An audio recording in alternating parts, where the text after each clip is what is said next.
This is a quick tutorial on how to remove the rear bumper on a 10th gen Honda Civic Coupe. First, we're going to use a ratchet with a Torque 30 socket. We're going to remove this bolt and this bolt, which you'll need to open the trunk to access. All right, got both of those removed. It's inside of the fender well. We're going to remove 3 screws using a Phillips head screwdriver.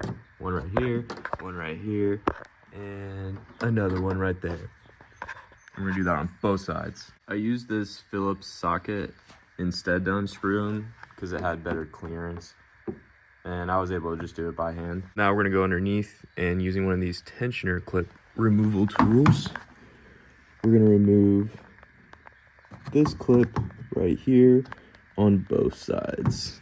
Now going underneath the bumper still, more towards the center, you'll find this tensioner plastic clip, and there's one on the right and the left side of your exhaust tip exit, and you're going to want to remove the one attaching the bumper to this metal bracket. And there's another one over here as well, so there's 2 in total. Now we can go in with one of these plastic tools. I would use one of these just so you aren't scratching up your paint compared to using like a metal tool.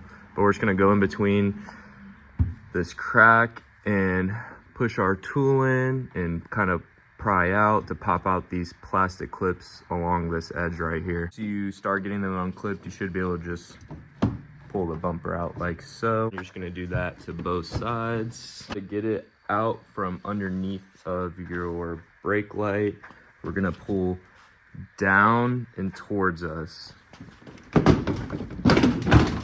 then it'll just come off just like that. And that's how you remove the rear bumper on a 10th gen Coupe Civic. Pretty simple on these cars. If you enjoyed the video, please like, and if you have any questions, just leave a comment below. You already know we had to paint that rusty bumper bar in the back looking real clean now.